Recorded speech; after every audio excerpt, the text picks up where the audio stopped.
Today is March 25th, and we're out in Cedar Creek. Just finished up a video drive-through of Green Acres, which is right next door on the east side. And as I mentioned in the other video, March 25th, 2020, we're right in the midst of the first, little bit of COVID-19, where we're doing shelter in place, social distancing.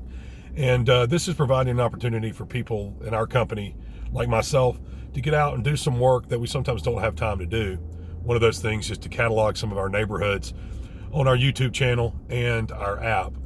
The goal here is, if you're moving from out of state and you can't be in Athens very easily, we'd like to have a resource for you to sort of drive a neighborhood and go, I like the feel of it, or, I'm not really liking that as much. So we're in Cedar Creek, which is very similar to Green Acres, except it's a larger neighborhood and it's going to have some bigger homes. It's on the east side, so you're still looking at close to the UGA Vet School, close to UGA in proximity, especially the South Campus.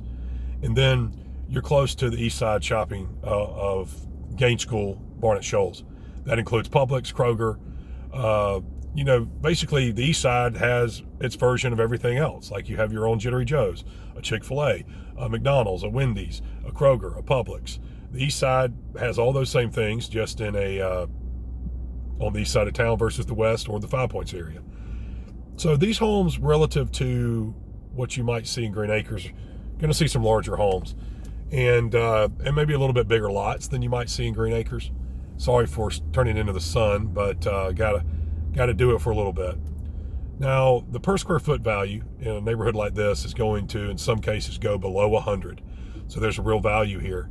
You might see in the 80s, the 90s per square foot, but on something that's been remodeled, more of a 2020, 2015 redo inside, I guess more of your cliche, up-to-date HGTV cosmetics, you're going to see a value above $100 per square foot. That might get 110, 120 per square foot, maybe even higher. But overall, when you compare this per square foot value and the value of these homes to spaces like Five Points, Normaltown, there is a tremendous value here.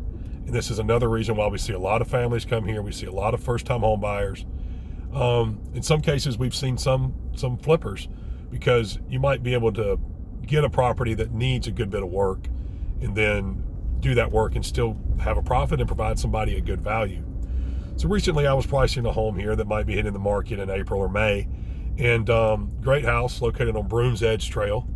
And this property just needs a lot of cosmetic updates.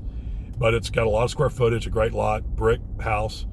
And we're probably looking at a price around $220, probably, for a lot of square footage. And that puts us about $85 to $90 a square foot.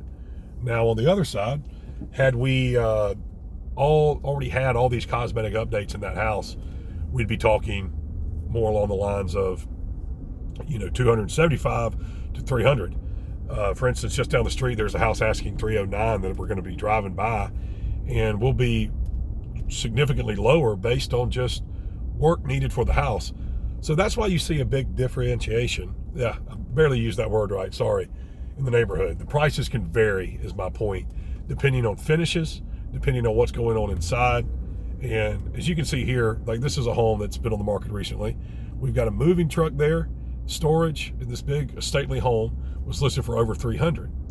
And, it's safe to assume it's probably under contract if it's got movers. But that much house, that per square foot value is fantastic. Now, as we come up the street, we just passed a smaller ranch. So that's going to be a significantly lower price point. And as we progress, each house might be different based on what the finishes are inside. So, it's a great place to get a lot of square footage for good value. There are opportunities in this neighborhood, and you might see a range on one point below 200, and then you might go over 300. So for a lot of neighborhoods, that's a pretty wide range, but it's still very affordable, especially in our current interest rate climate. For instance, we recently saw rates below 3%. Now we're seeing them still around 3.5, high threes, which is just still fantastic. And we just know that this is a good neighborhood with a lot of good yards, brick-built homes that are built well, opportunities here at Cedar Creek. So if you're interested in something in this area, feel free to reach out to us at 5mrealty.com. You can also contact us through the app, which hopefully you're watching this on right now, but it's available in the iTunes store or the Google Play Store, 5 Market Realty. And this is Cedar Creek.